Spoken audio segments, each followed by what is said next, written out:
This video is brought to you by Nebula.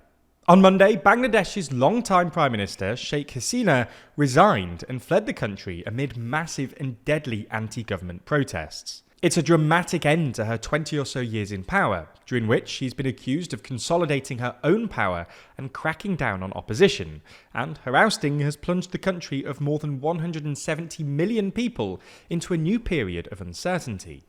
So in this video, we're going to explain the important background to the political crisis, the recent protests and Sheikh Hasina's resignation, and explore where Bangladesh might go from here.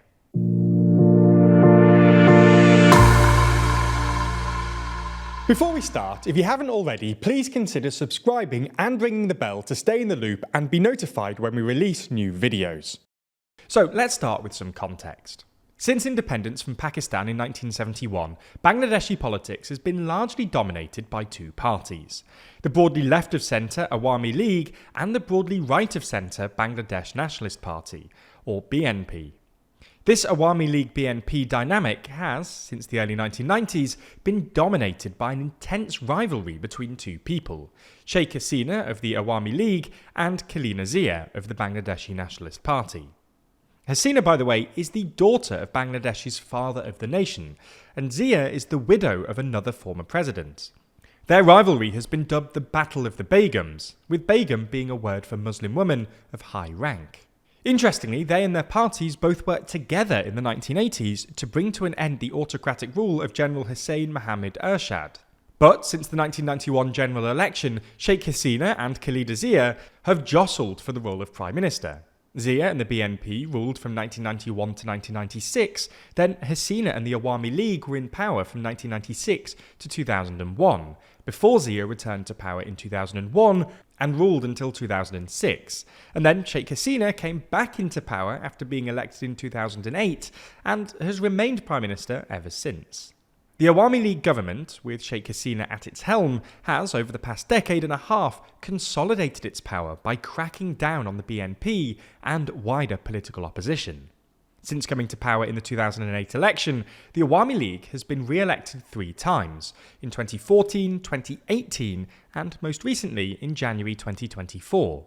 In 2014, the election was marred by violence and unrest, and was boycotted by the main opposition alliance led by the BNP, resulting in the Awami League maintaining its parliamentary dominance.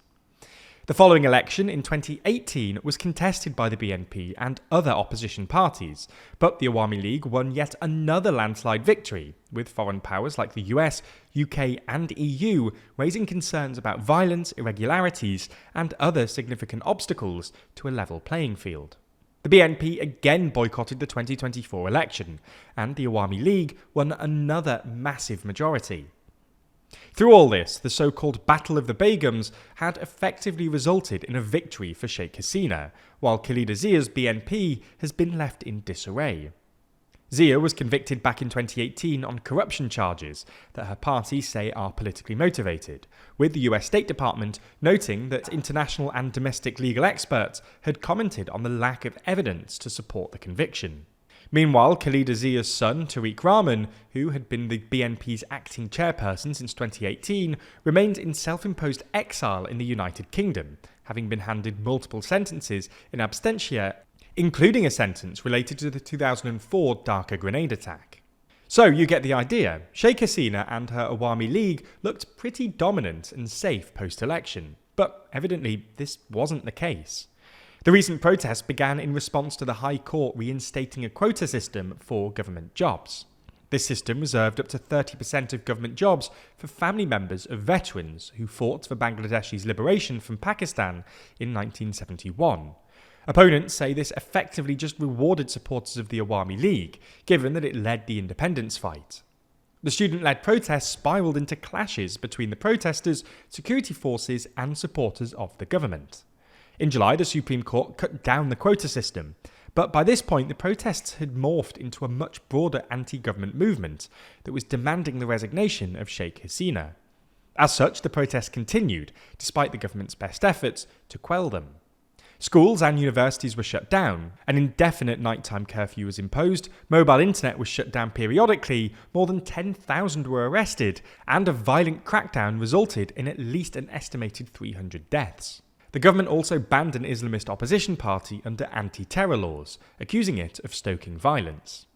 After a particularly deadly weekend of protests in early August, in which more than 90 people, including 13 police officers, were killed in one day, the student protest leaders called for a march on the capital Dhaka on Monday the 5th of August, saying the government had killed many students. The time has come for the final answer. Come to Dhaka and take a position on the streets. Many thousands did indeed take to the streets and march on Dhaka, defying a nationwide curfew.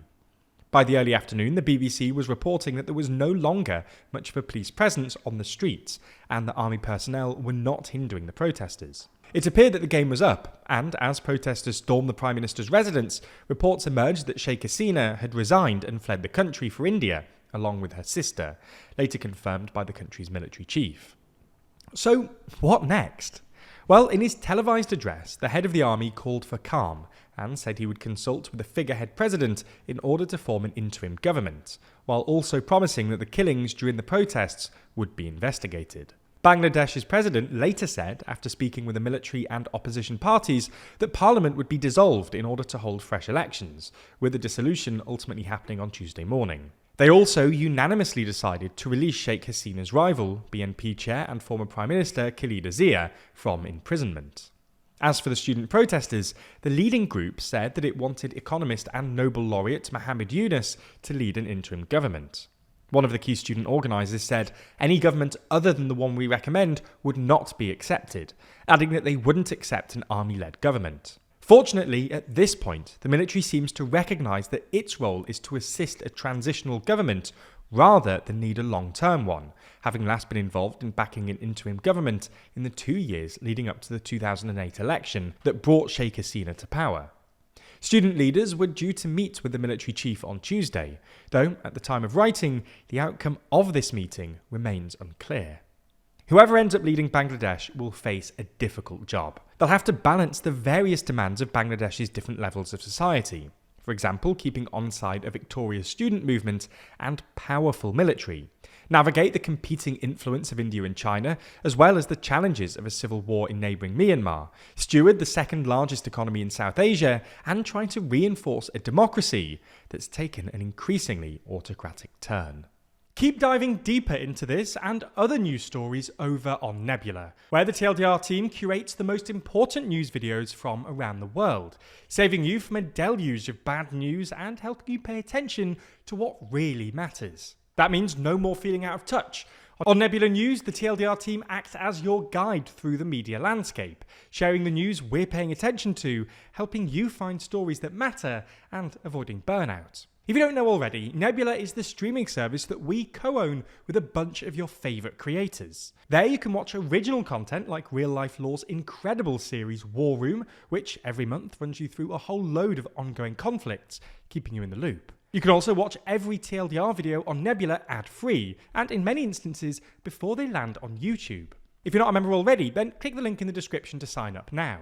If you do, you'll get 40% off an annual plan by using our link. Plus, Nebula will know you came from us, which really helps us out. We've got some really great feedback from existing members, so I hope you enjoy all the effort we're going to with Nebula News.